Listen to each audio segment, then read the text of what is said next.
Hola, soy Mateo. Hola, soy Sofía y esto es Pensarnos Diferente. Un espacio que abrimos para pensar y reflexionar sobre distintas temáticas que usualmente no se hablan o no son vistas de distintos aspectos.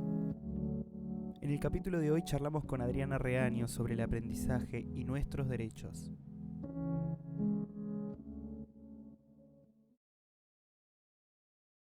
Bueno, acá estamos en un nuevo programa. Hoy tenemos de invitada a Adriana Reaño y nos va a contar un poco de su recorrido profesional en torno a la pedagogía, psicopedagogía. Adri, ¿cómo estás? Hola, ¿cómo estás, Sofi? Bien, bien. ¿Vos? ¿Todo bien? Bien. Terminando Bueno, noviembre. cerrando este año complicado. 2 meses, Sí, chicos, y ya termina el 2020, da miedo. es un montón, 2 meses. Adri, ¿querés contarnos sobre las distintas carreras que hiciste? Sí, en realidad mi carrera de base ha sido la psicopedagogía. Estudié la carrera de psicopedagogía y soy licenciada en psicopedagogía y profesora universitaria también en esta disciplina. Y a partir de haberme recibido, empecé a capacitarme y a especializarme cada vez más en lo que es la psicopedagogía forense. Así que hice un montonazo de diplomaturas y de espacios de posgrado y actualmente estoy haciendo una maestría en dificultades de aprendizaje y investigando al respecto de cuáles son las características del aprendizaje de niños, niñas y adolescentes víctimas de violencia de género. Re fuerte, la verdad. Mm. Bueno, para los que no sepan, barra sepamos, contanos en qué consiste la psicopedagogía y, bueno, la psicopedagogía forense. La psicopedagogía es una rama que llega a nuestro país ya hace 60 años, más de 60 años en la Universidad de El Salvador, y lo que viene a dar es un análisis de cómo aprenden las personas. Aprendemos durante toda nuestra vida, cuando somos bebés, cuando somos niños, niñas, adolescentes, cuando somos adultos y cuando ya son adultos mayores.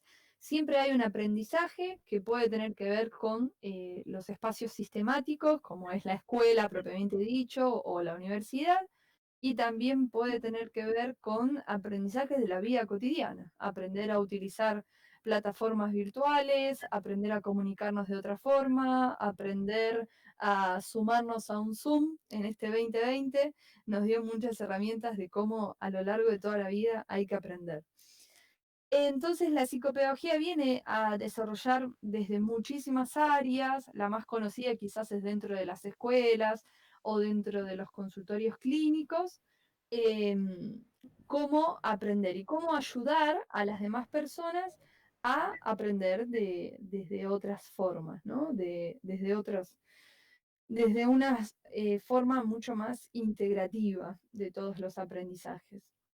La psicopedagogía forense, que en nuestro país parece algo sumamente nuevo, en España no lo es, hay muchos posgrados y maestrías al respecto. En nuestro país es muy nuevo porque todavía en lo que tiene que ver con difusión bibliográfica hay muy poco material. ¿Querían decir algo? No, no. No, no, yo iba a preguntarte así como para también los que no sepan. Bueno, yo tampoco que soy una experta, pero tipo en qué áreas se especifica la psicopedagogía forense respecto al aprendizaje, desde qué lugar se para y todo. En realidad, acá hay una salvedad ética que hay que hacer. Cuando pensamos en lo forense, que en nuestro imaginario social muchas veces aparece la idea de la muerte, ¿no? Del médico forense. ¿Vos pensaste eso? A mí también me pasó, tranquila. Sí, Sí, sí, sí. bueno, Psicopedagogía forense, con todo lo que es forense ya me suena, yo digo, ¿qué hacen? ¿Están con los muertos? ¿Qué? Claro, tal analizan cual. cómo aprenden los asesinos. Exactamente. La voy a sumar en mi repertorio de hipótesis disparatadas, ¿sabes? Perfecto. Tengo varias hipótesis disparatadas. Una vez una amiga me dijo, ¿Qué es lo que hacen? Abren el cerebro de los muertos y se fijan si aprendieron. Yo le dije, sí, claro, hacemos eso. Me ganó igual. Agarramos el escalpelo, el bisturí y empezamos a ver si aprendió función cuadrática, si aprendió La resolvente, si está por Es- ahí. exactamente, a ver cuánto sabe. No, en realidad lo que hay que hacer esa salvedad porque lo forense alude a la terminología legal, a todo lo que tiene que ver con lo legal. Por eso se nos representa la medicina forense. A partir de un asesinato, el médico forense es quien determina y hace pericias al respecto. La rama forense está en muchas disciplinas, está en psicología, en antropología, no solamente en la medicina, odontología, hay muchas especialidades que se dedican a lo forense. Pensando en la psicopedagogía forense es pensar cómo el aprendizaje va a estar siendo modificado por las problemáticas sociales, que en realidad no hay que estar demasiado lejos para pensarse dentro de una problemática social, porque estadísticamente estamos rodeados de distintas problemáticas y si no pasó en tu historia, quizás pasó en tu familia o en tus amigos o en tus amigas o en la escuela donde fuiste. Entonces, lo que se hace es tratar de profundizar en las temáticas como el bullying, como el maltrato infanto-juvenil, el abuso sexual, la violencia de género, y a partir de eso, bueno, pensar cómo incide en su aprendizaje y pensar cómo hacer la prevención. Especialmente mi mirada siempre está puesta en la prevención, porque, porque es un poco lo que yo he encontrado, ¿no? Para poder trabajar estas temáticas. Y actualmente justamente la psicopedagogía forense está pegando mucho. Por lo menos socialmente hay muchas Sí, yo creo, problemáticas que impiden a los chicos, por lo menos, bueno, digo a los chicos, pero es en general sí, en la claro, sociedad sí, a aprender. Sí, igual sí, como que seguro siempre, o sea, son cosas que siempre estuvieron, pero invento que tienen más visibilidad que otras. Está bueno que exactamente. se le dé lugar a la psicopedagogía forense como una rama que incumba en eso, porque no solo la psicopedagogía forense, sino la psicopedagogía en sí es como muy mitificada en se ocupa de determinada cosa y no es algo que nos interpela a todos, me parece, como sociedad. No, tal cual, está más posicionada en la escuela, en los niños chiquitos, ¿no? Bueno, son imaginarios sociales que hay en todas las profesiones, en realidad. Pensaba también un poco en lo que comentabas, no es casual que ahora se pueda popularizar un poco más la psicopedagogía forense porque viene de todo un trayecto que viene haciendo nuestro país en materia de políticas de Estado, políticas de protección integral de la infancia, política de protección frente a la violencia. Y a partir de eso, recién ahora tenemos un marco teórico sólido que permite posicionarnos y a partir de eso, bueno, empezar a profundizar cada vez más, claro. Te hago una consultita antes de meternos en Ujú. los temas fuertes. Vos Sí, dijiste que, bueno, hay más materia en psicopedagogía en otros países y que vos hiciste un montón de posgrados y que estás haciendo una maestría. sí. ¿Esos títulos los tuviste que hacer con universidades de otros países? No, no, todos de aquí, de Argentina. Ah, No, no, buenísimo. todas las diplomaturas que hice las hice acá en Argentina. La diplomatura que coordino yo es en Argentina también. Es una deuda pendiente. Ojalá algún día pueda juntar el dinero para Sí, estudiar en buenísimo, sí. España. Básicamente eso. Es así. Sofi, ¿vos tenés alguna duda más o querés que arranquemos ya con los temas? No, yo justo estoy en un seminario de ella, de psicopedagogía forense, y es muy interesante. La verdad que es un mundo, ya la psicopedagogía por sí que yo estudio, eso es un mundo nuevo. La psicopedagogía forense es tipo a eso, de que vos pensás por ahí los muertos y nada que ver. Y que son un montón de cosas súper interesantes que nos pasan a todos en la cotidianidad y seguramente, como dijo Adri, que todos tengamos a alguien cercano que le pasó eso. Así que no, para mí que seguir profundizando y nada, que todos sepan y como dice ella, que me encanta, como dice, democratizar el saber, ¿no? Sí, tal cual, tal Bueno, cual. voy a arrancar con una pregunta capaz que es pesada. A ver. Eh, Empezó con todo. ¿cómo aprendemos? ¿Cómo aprende el ser humano? Me parece que eso es parte de la psicopedagogía, ¿no? Sí, claro que sí, ni Eh, hablar. ¿cómo aprendemos nosotros los seres humanos? Eh, a mí me gusta pensar que el aprendizaje es un constructo relacional. Aprendemos de otros, para otros y con otros. Hay algo que tiene que ver con la sociabilización y el aprendizaje que van de la mano. El cómo aprendemos es, si hay que hacer una respuesta única, tiene que ser aprendizajes diversos. Cada quien aprende de una forma muy distinta y eso tiene que ver con su historia subjetiva, con la historia social, con las relaciones que ha tenido y que ha podido construir. Y a partir de eso, generar distintas modalidades de aprendizaje y estilos de aprendizaje. Hay algo que está súper interesante que tiene que ver con los estilos de aprendizaje auditivos, kinestésicos y visuales. Empezar a entender cómo decodificamos de mejor forma la información nos ayuda para comprendernos y ser un poco más empáticos con nosotros y nosotras mismas. ¿Y hay alguna forma de saber, por ejemplo, cómo, o sea, yo me imaginaba que las distintas formas que hay de aprender es muy variado, porque yo no creo que aprenda de la misma manera que ustedes dos, y está perfecto, porque cada uno aprende a su manera. Pero a Tal nivel cual. Sí, porque etario, a veces se tiene esa idea de...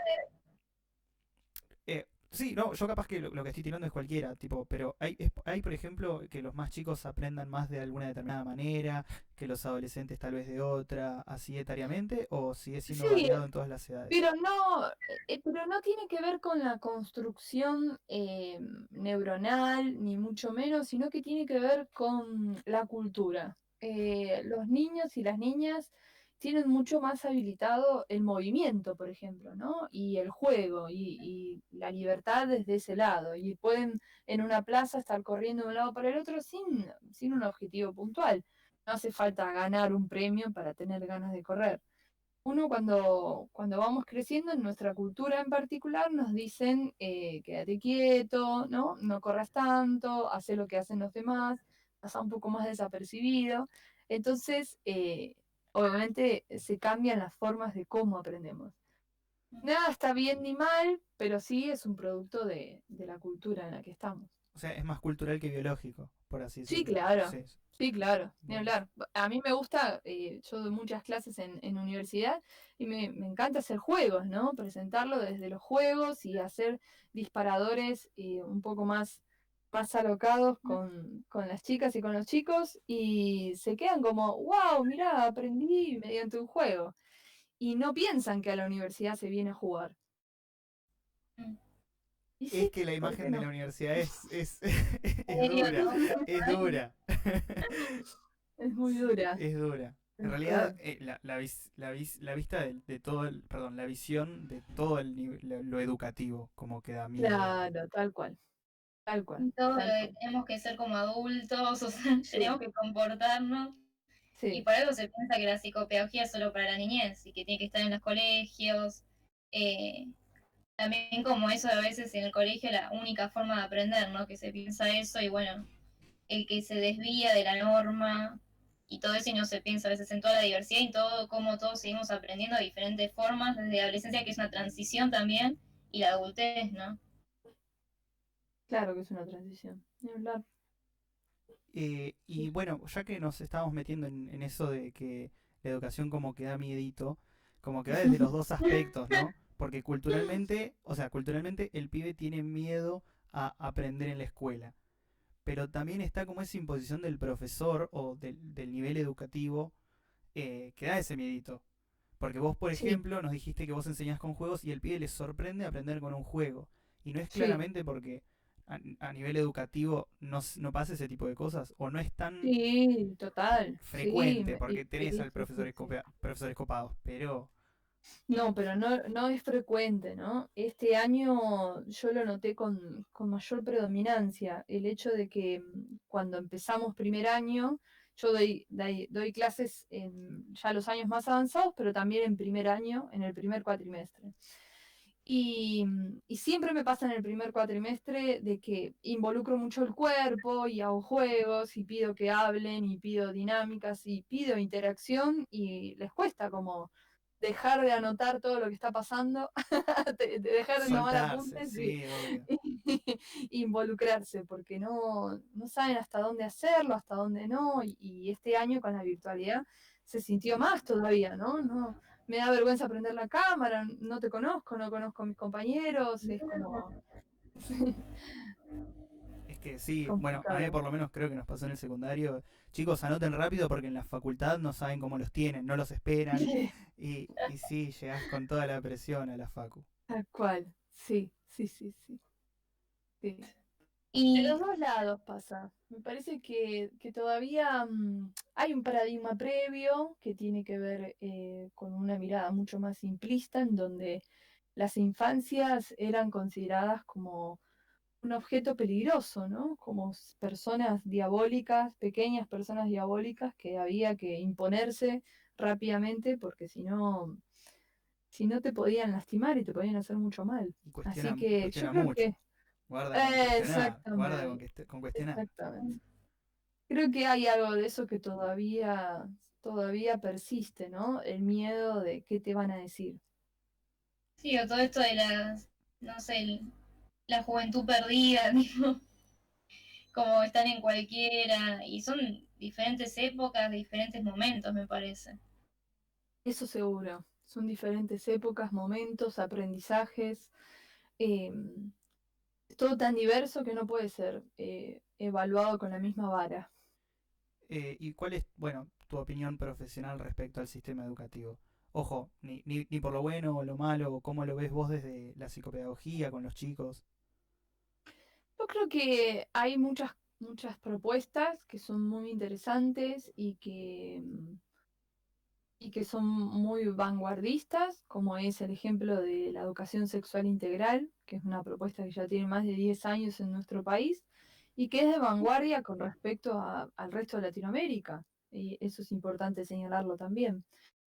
Pero como todo cambio social requiere de mucho tiempo, de mucho esfuerzo y de mucha paciencia, porque todavía hay que llevar el mensaje de que esto puede ser bueno, ¿no? De que esto puede ser un avance para la sociedad y no solamente algo perturbador. El sistema educativo tiene oleajes, ¿no? Oleajes en donde hay movimientos mucho más eh, proactivos, en donde empiezan a pensar.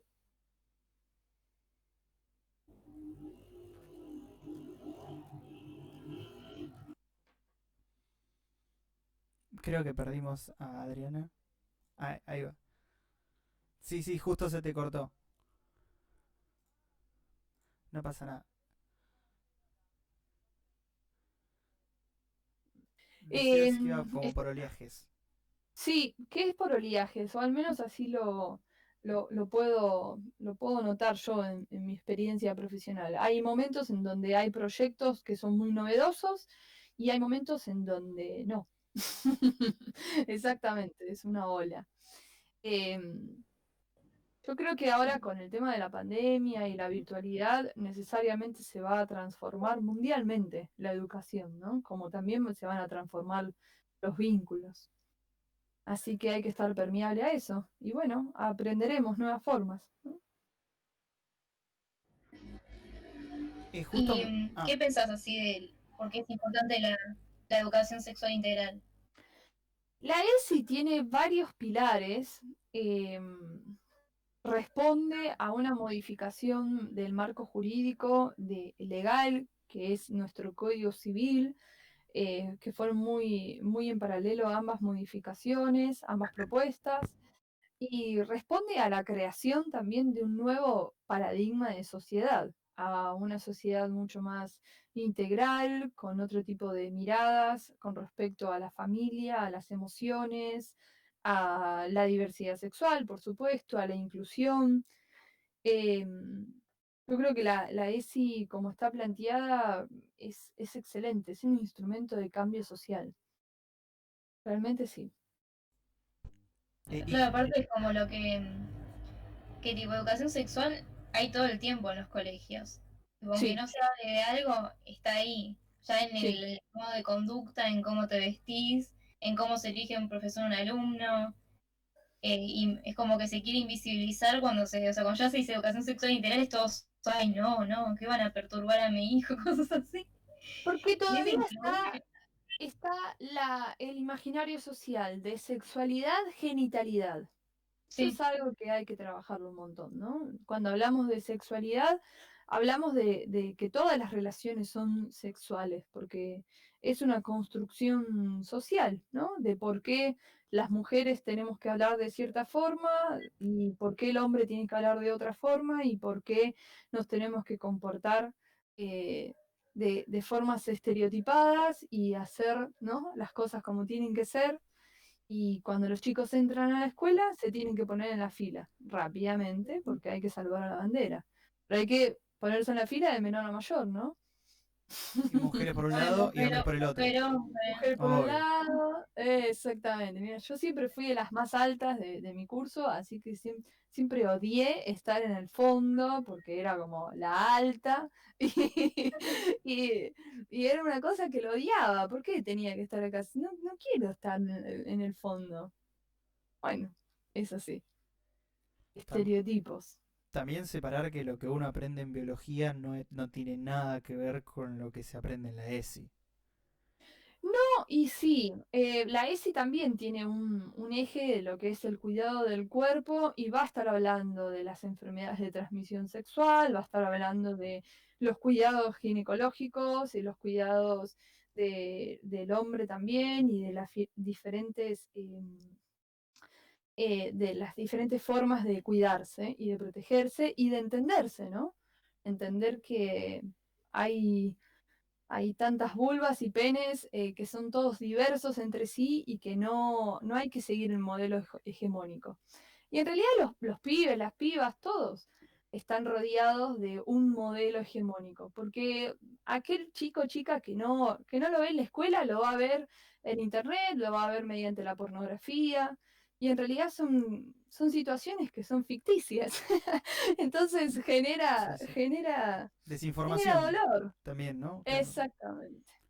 Eso de Eh, tener que encajar y si no sentirte desencajado, nada, naturalizar hablar de eso y no asignarle justamente a lo biológico una naturalidad cultural del género, ¿no? Exacto. y justamente eso que decías, tipo, de normalizar el hecho de hablarlo, que ya no sea tan tabú y que el pibe pueda sacarse todas las dudas, ¿no? Sí, sí, pibes y grandes, te digo, eso está buenísimo, porque a mí me ha pasado estar en varios seminarios de sexualidad con gente adulta, algunas propiamente del campo de la educación, otras no, y estar escuchando las reacciones es buenísimo, ¿no? De una información, una soberanía que no teníamos sobre nuestro propio cuerpo. Es increíble que pase eso. Por lo menos nosotros tuvimos ESI en el colegio con Sofi y siempre que tuvimos una jornada ESI era dada por un profesor.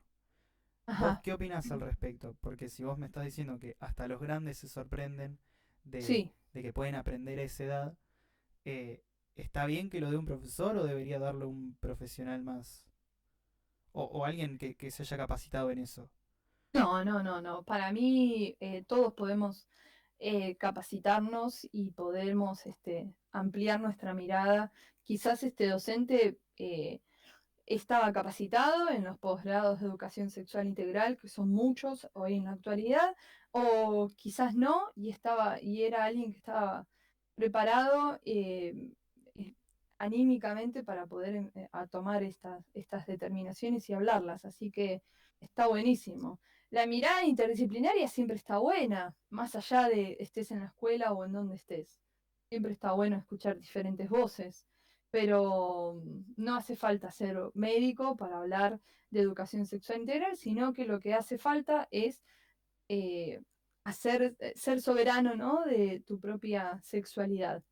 Porque eso sí hay que decirlo. Para yo hablar con otros sobre diversidad sexual, sobre el cuidado del cuerpo, sobre las emociones, sobre los diferentes tipos de familia, primero lo tengo que pensar con mí mismo, con mi historia. porque si no, es algo vacío de contenido. Es puro imponer sin primero ni siquiera pensarse, o sea. Claro, ¿cuál? ¿Y qué pensás así de la ESI en los jardines, por ejemplo? Polémico, pero parece que es No, muy... no, para nada. El nivel inicial, históricamente, siempre eh, es un nivel que ha tenido todos los precursores, ¿no? Los primeros que estuvieron hablando de emociones en la educación era el nivel inicial, y cuando se empezó a hablar también de la ESI, el nivel inicial lo tomó rápidamente. En pensar los juguetes que no tienen que ver con un género, no es que el rincón de la casita es para las nenas y el de los ladrillos es para los nenes, sino empezar a deconstruir esas miradas y empezar a trabajar mucho con las familias, que eso es súper importante, y con toda la comunidad en sí. También Así que la está salud muy física bueno. y la salud emocional desde chiquito, Sí, porque es Mira, algo... tal cual. Tal cual. Si hay algo que se trabaja mucho en la ESI son las emociones, y que las emociones no tienen género. Pero sin embargo, en nuestra cultura, como en tantas otras, rápidamente se le atribuye una capacidad emocional de acuerdo al género. Las mujeres pueden llorar, pueden expresarse, los varones no. Si los varones se ponen a llorar, enseguida decimos, bueno, no seas un exagerado, o peores cosas, ¿no? No sé, Sí, sí, seguramente sí. todos están pensando peores cosas. Y si te caíste y te lastimaste, dale, levántate, no pasa acá nada, dale. Bancátela, como tal cual. macho. Exactamente. Y si alguien te pelea, y bueno, pegar una piña, ¿no? Es lo que hay que hacer. Entonces, eh, hay todo un trabajo para pensarse. También está bueno esto de la ESI por la prevención del abuso infantil, ¿no? Sí, Ah, tal cual, porque es una de las grandes armas que tenemos en la prevención, y que gracias a la implementación de la ESI empezaron a surgir en las escuelas diferentes niños y niñas y adolescentes que pudieron mencionarlo, que pudieron hacer actuación de los protocolos y pudieron generar las denuncias, y que se puede visibilizar que hay cosas que no están bien y que en muchas familias están naturalizadas. Por eso es tan importante que los genitales sean nombrados con el nombre que corresponde. Eso también en la ESI se trabaja mucho, que no sea chuchita, pochita, bla, bla, bla, y todas esas palabras que socialmente las tenemos, sino que sea vulva, y que a partir de eso que se pueda mencionar. Es importante eso. ¿cuáles son los pilares que abarca la ESI? Bueno, dando lección. Sí, sí, yo ya me quería poner Ahora más no, técnico. Acá me quería poner más técnico, obvio. Está muy bien, está muy bien. No, porque como el que los Son- nombramos así por encima, pero estaría bueno sí. tenerlos. Mira, son varios los pilares. Uno de ellos es el cuidado del cuerpo, como había anticipado, que sí se va a ver la cuestión más biológica, y el cuidado de las enfermedades de transmisión sexual para quienes desean tener la transmisión sexual. Otro es el de la inclusión, que tiene que ver con la diversidad de los cuerpos, con la diversidad de las sexualidades, con romper un poco lo heteronormativo, que dice las nenas juegan con esto y los nenes juegan con otro. Em, otro de los pilares va a tener que ver con valorar la afectividad, y para eso vamos a estar pensando en las diferentes formas de ser familia, porque durante muchos años venimos de un paradigma que dice qué es una familia, ¿no? De que una familia es mamá, papá, nene, nena, y si hacemos un dibujo, hacemos una casa con chimenea, ¿no? Por más que nadie en Argentina tenga una chimenea, ponemos la chimenea igual. Entonces de repente empezar a cuestionarse. La coordinadora del equipo en donde trabajo yo plantea esta diferencia de salir de la pregunta de qué es una familia a la pregunta qué hace una familia. Una familia, ¿qué hace? Da amor, da contención, acompaña, da límites también. Y ahí nos empezamos a encontrar que la familia no es estrechamente lo biológico, sino lo que construimos, los vínculos que se construyeron. Así que imagínense si no está buenísima la ESI, ¿no? Para Sí. tantos pibes que aprendieron a escribir en primer grado diciendo mi mamá me mima, sin importar si tenían mamá, si no tenían mamá, si la mamá la mimaba, si no la mimaba, o si vivían en un hogar convivencial, ellos tenían que escribir mi mamá me mima. Bueno, qué Está bueno buenísimo. revisarse, Sí, sí, obvio. Eso es un ejemplo, ¿no? De cómo está escondida la ESI en los contenidos escolares también. tal cual. O sea, Sí, como tal cual. en toda materia se puede dar ESI. No de Sí, forma tan directa, bueno, te estoy dando ESI, sino donde, bueno, leemos este cuento, hagamos esto. no, Porque ni ya, hablar. De hecho, la propuesta de la educación sexual integral es que sea transversal a todo el sistema educativo. Es decir, que esté, primero que esté presente en todo el sistema educativo, incluyendo el nivel superior, y que también sea transversal a todas las diversas materias que existen. Hay muchas agrupaciones, por ejemplo, de cómo se articula la ESI en la educación física. En educación física tenemos un montón de ESI para trabajar, montonazo, pero bueno, todavía es un territorio para conquistar. Y también yo hago una apuesta un poco más, ¿no? Porque a mí me da la impresión de que a la escuela se le exige todo, socialmente se le exige todo a la escuela, que si hay una emergencia alimentaria, que brinde alimentos, que si tenemos que hacer un cambio social, que haga el cambio social, que si tiene que Si pide trabajar ser con... respetuoso, o sea, fue Sí, mal educado y fue del colegio, porque no le enseñaron los exactamente, valores, claro. exactamente. Me parece que se le exige todo a la escuela, que es una institución primordial para las infancias, lo entiendo, pero me parece que los que no estamos en escuela tenemos que empezar a hacerse cargo de otra cosa, ¿no? De lo propio.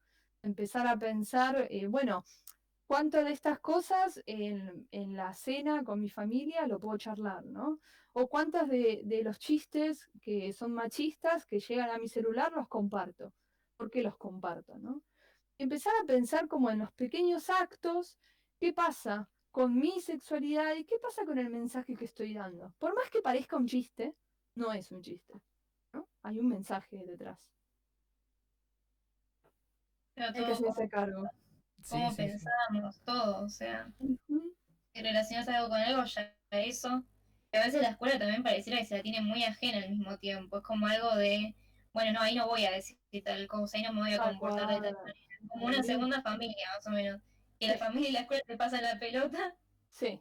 y el pibe es un resultado de eso, supuestamente, cuando hay obviamente un montón de otras cosas. Como decía, si no busca, no tiene ese y después va a buscar por internet todo y se puede Sí, malinformar, puede... sí, en Yahoo Respuestas creo que está todo, ¿no? Si Sí, y en es algún Wikipedia tipo de también y lo dolor, llena gente que claro, uno no conoce, que es cualquier cosa. Esa cualquiera te puede meter una respuesta y vos te lo recrees. O sea. tal cual, Sí, ¿no? Y obvio. te pone, sí, yo soy médico. Ah, no, pará, lo pone alguien que es médico. Es médico.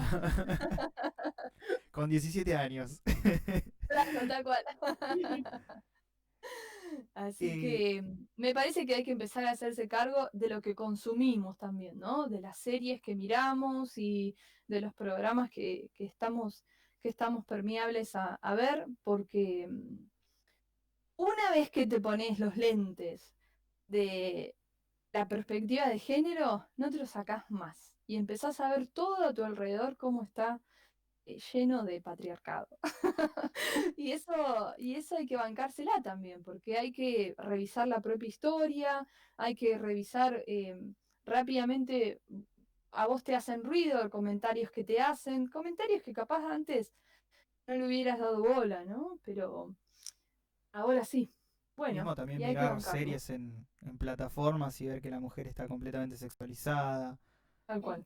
eh, o tipo situaciones que no son comunes y que te la muestran en una serie como si pasara todo el día y todo el tiempo y no hay nada que ver. Y que Sí, todos lo desean encima. O te Claro. dicen, bueno, esto es Bueno, la misma y fantasía de la todos lo desean. pornografía. sí, sí, claro. Sí, sí, sí, claro. Te hago Tal cual. una preguntita si ya nos vamos a otro tema. La psicopedagogía forense, me dijiste que como es forense tiene que ver más que nada con el derecho, perdón, las leyes. Ujú, sí. Eh, ¿cómo funciona eso? ¿Desde dónde se aprende? ¿Cómo se interrelacionan entre sí?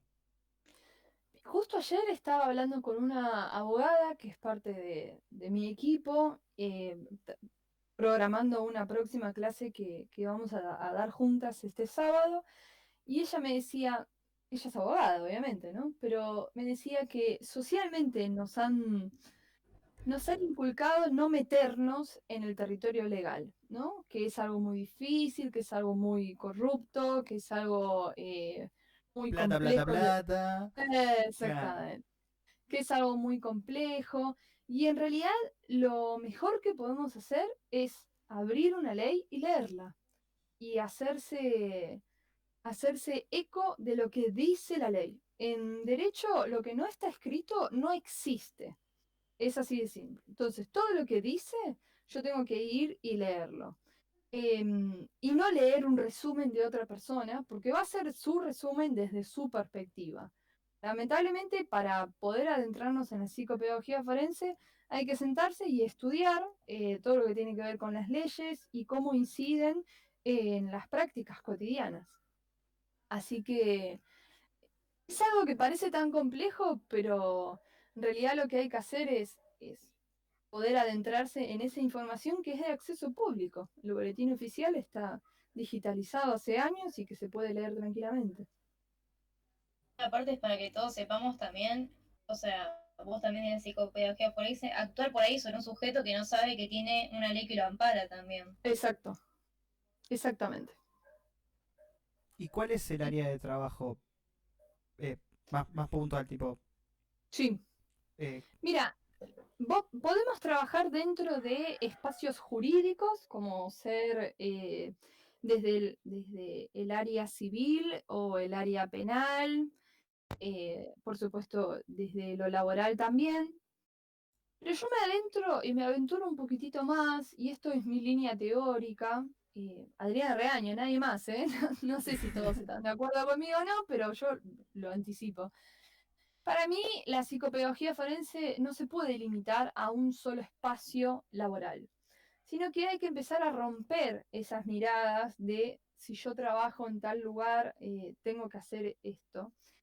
Porque somos sujetos de derechos todo el tiempo, no solamente cuando estamos hablando con el abogado o cuando estamos dentro del juzgado. Somos sujetos de derecho cuando estamos en la escuela, cuando estamos en la calle, cuando estamos en la clínica psicopedagógica, en los hospitales, en nuestras familias.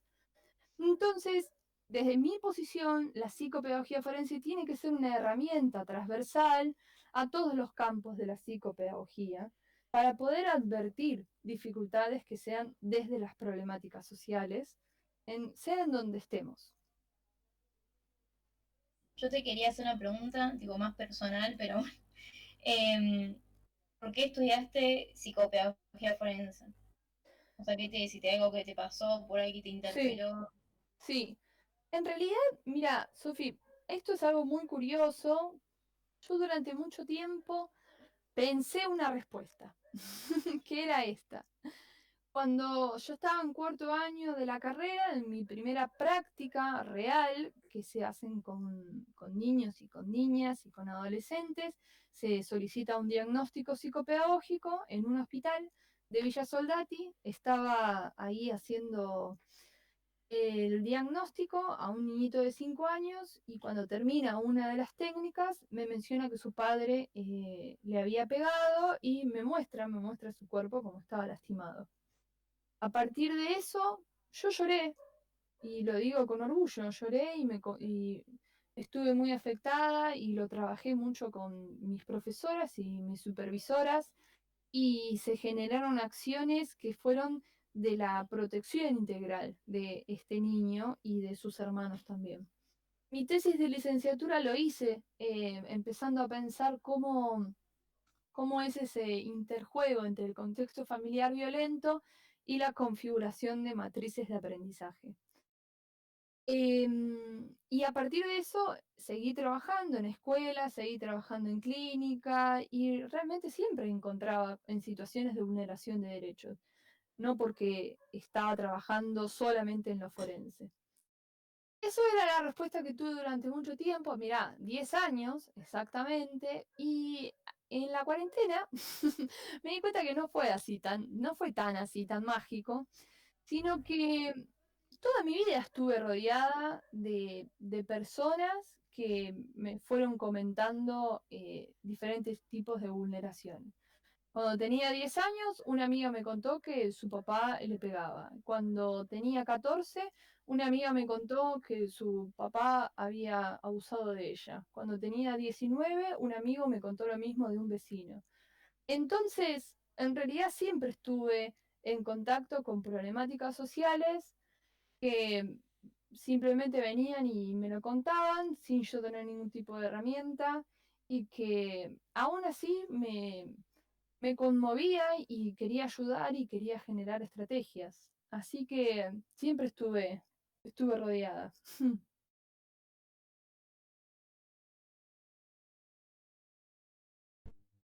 Claro, re loco. O sea, como que también son como unos lentes, ¿no? Tipo, como que podés detectar tu vida y vos ahí como, bueno, no sé, no puedo, no, o sea, como que uno no tiene las herramientas tampoco por más que uno quiera ayudar.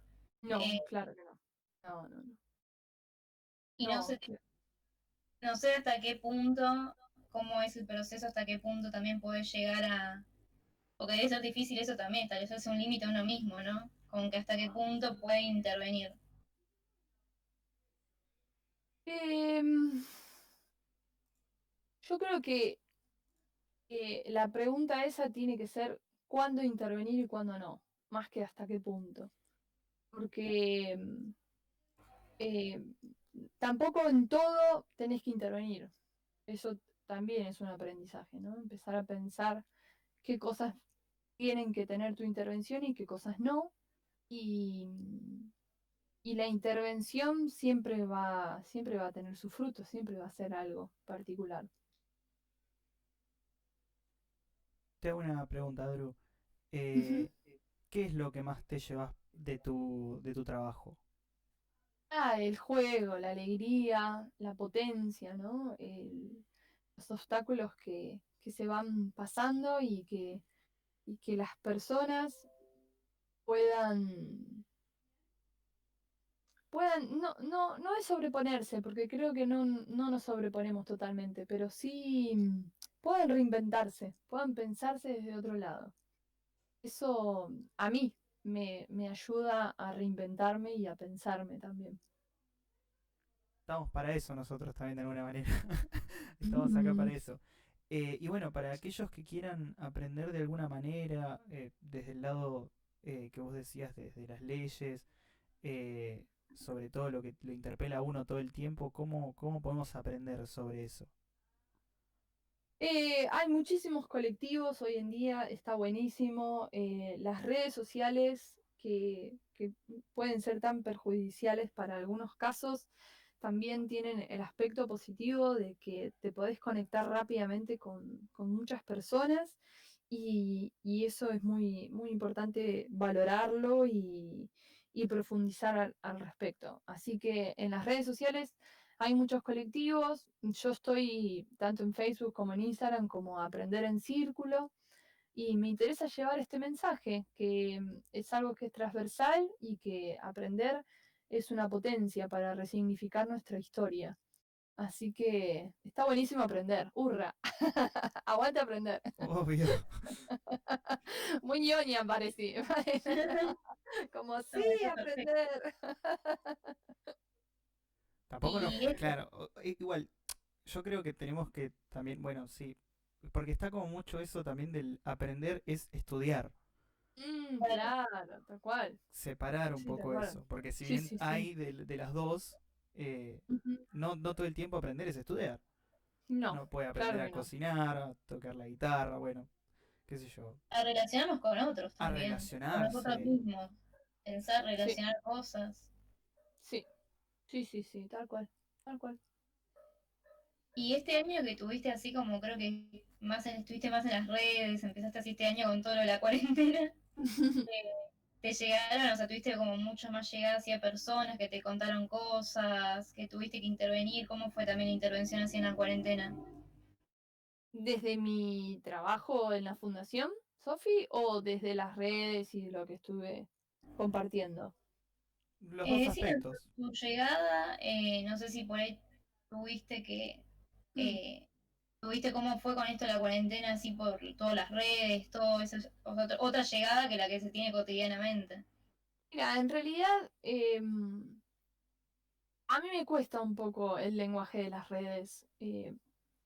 Es un lenguaje al que hay que dedicarle tiempo y hay que dedicarle toda una mirada específica, ¿no? Para Aprender. las redes. Sí, Aprender, hay que aprender. definitivamente. Sí, sí. Hice un par de cursos, pero no terminé de aprender. ¿Viste? Me fui a estudiar, pero todavía no aprendí bien. Em, yo ya estaba en las redes hace 2 años, van a ser 2 años dentro de poquito. Y fue por una decisión de que ya estaba dando muchas clases de psicopedagogía forense en la universidad y me daba pena que todo lo potente que estaba sucediendo en la universidad quede solamente en la puerta de la universidad. Me gustaba la idea de esto de democratizar el saber, ¿no? De que todo el mundo pueda acceder a eso. Pero este año en particular, como hubo muchos eventos virtuales, algo que el año pasado era impensado, ¿no? Pensar algo virtual. Yo el año pasado estuve en un evento en Viedma, por ejemplo. Fui, me tomé el avión, fui a Viedma, estuve ahí durmiendo 4 días. Conocí un montón de gente y profundicé y charlé y tomé mate y lo demás, pero bueno, fueron las personas que estaban en Vietnam, las que me vieron por los pasillos. Hoy con las redes estuve en la primera cumbre latinoamericana de psicopedagogía, estuve presente y había personas de todos los países de Latinoamérica. Después estuve en varios encuentros más que me fueron invitando, que se fueron transmitiendo por YouTube, o esto mismo del círculo de estudio, y que hay gente de todos los lados que se inscribe porque son iniciativas que están buenísimas. De repente, poder formarte desde la virtualidad, la verdad que está buenísimo. Tener un acceso que antes no estaba. Y desde la fundación, ¿cómo trabajas ahora, en estos tiempos? Mira, desde la fundación hicimos varios trabajos. La primera parte de la cuarentena, en donde nuestro trabajo se vio totalmente interrumpido, porque el espacio psicológico obviamente estuvo interrumpido hasta agosto. Adru, perdón que te interrumpa. Sí. Yo no sé de qué fundación están hablando y capaz que los chicos que nos escuchan tampoco. Ah, qué bueno, buenísimo. Yo trabajo en la Fundación Familias y Parejas, que queda en Capital Federal, en un equipo que es de atención a familias que están atravesando procesos judiciales conflictivos, y recibimos derivaciones de juzgados de aquí de Capital Federal, con solicitudes para nuestra intervención. Somos un equipo interdisciplinario de psicología y psicopedagogía. Gracias. No, por favor. Em, Trabajamos en cámara Gesell, por lo tanto los dispositivos de cámara Gesell no son los más aireados ni saludables en este momento. Se imaginan que es algo que está todo cerrado, así que a la cámara Gesell todavía no hemos podido volver. Lo que sí, en la primera parte del año, como les contaba, con la cuarentena, estuvimos escribiendo, hicimos un trabajo de investigación que justamente este sábado se presenta en una jornada de red de psicólogos. Hicimos un trabajo de investigación, también estuvimos desarrollando instancias de formación y de red con las distintas instituciones de América Latina que trabajan por la protección integral de los derechos.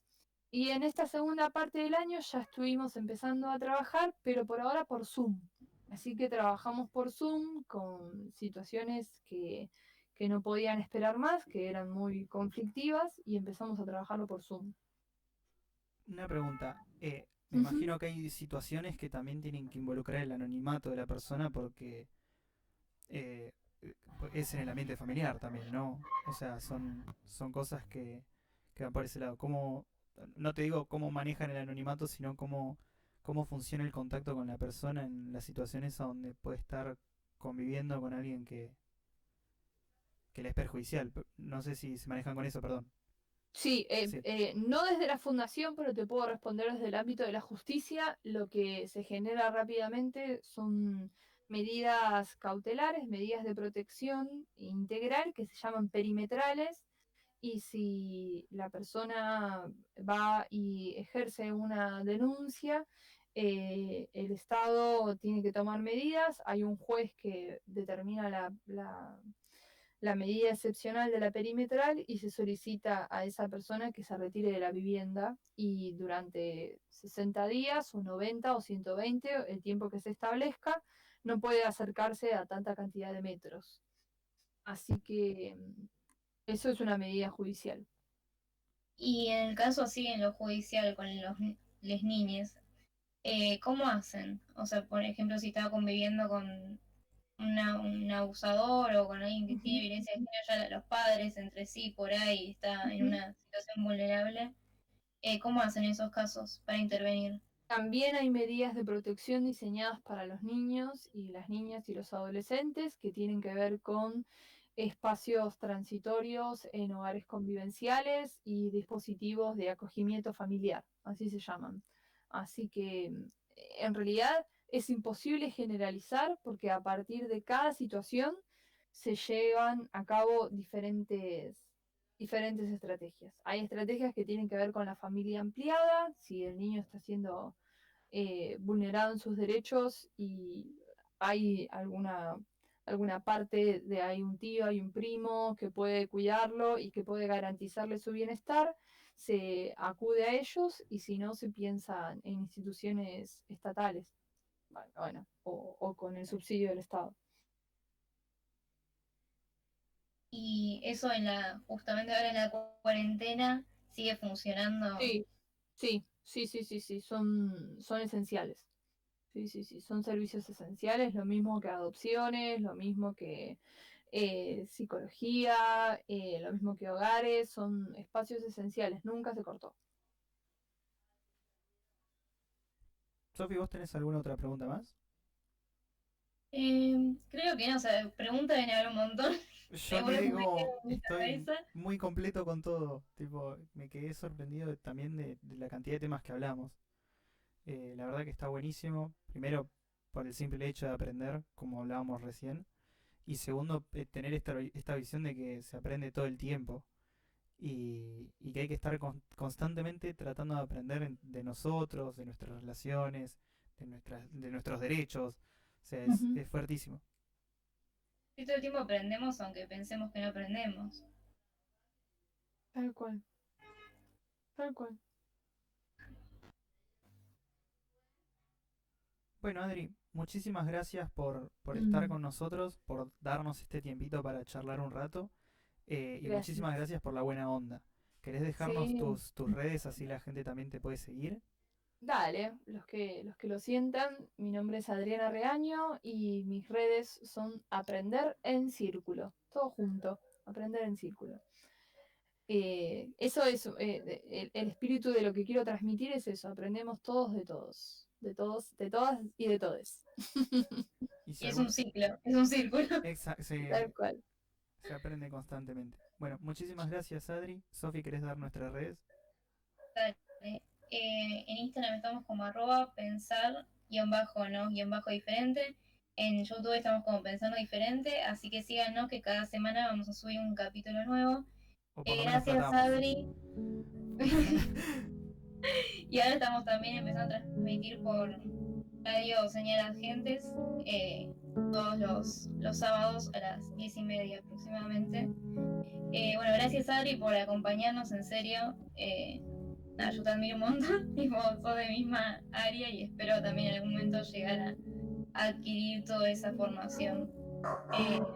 Gracias y nada, nos vemos la próxima semana. Muchas Saludos. gracias.